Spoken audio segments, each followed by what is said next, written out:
So this next exercise is to recruit the inferior fibers of the glute max to push the pelvis forward to make it more neutral.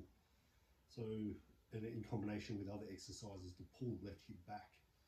So how I set this up, I've got 90 degrees with the hips, 90 degrees with knees. It's really important that angulation, so the right muscles will work.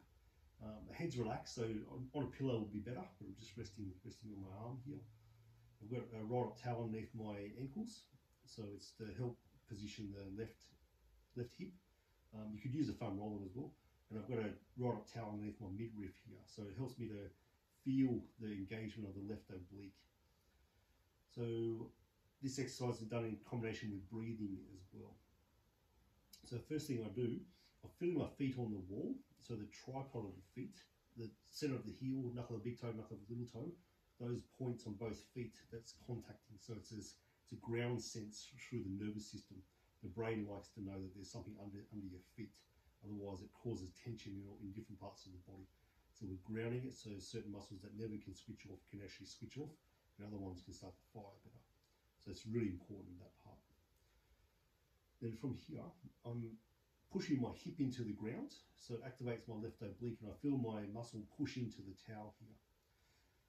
If you can't feel that, another way to do it is to think about it like you're doing a side crunch, which would activate this oblique. I'm doing a side crunch into the ground this way, and it'll activate this oblique. So I want some contraction there, about 3 out of 10 effort, and that stays on the whole time. So it's really key to this exercise. So I've got that contraction. Then from here, I'm breathing in nice and easy through my nose. As I breathe out, I'm pushing my knee forward, my top knee. I push that forward as far as I comfortably can.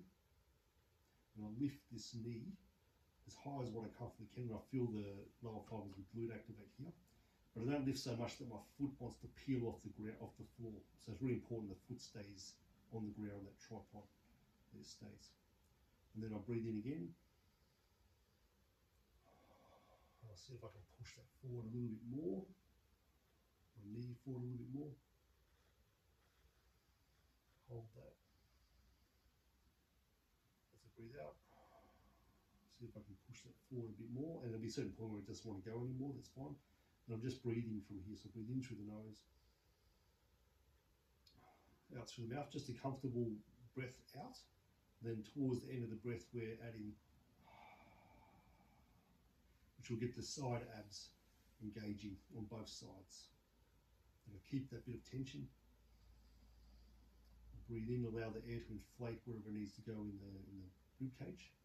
And I just feel this muscle really firing. So I want to do 5 sets, 5 breaths, and this done daily is very effective for overcoming a lot of hip issues, neck issues, shoulder issues that people have that don't go away. To gain more of a strengthening effect with this exercise, we're using a mini band or a tied off TheraBand around the knees. So everything is exactly the same as what we just talked through. Though I'm pushing forward, then I'm lifting up, and I'll feel that resistance a lot more here. So it's not a heavy band. And what I'm particularly paying attention to when there's a band that comes into it, the body can have a tendency of losing all the connections that we should have. So it'll lose this engagement here.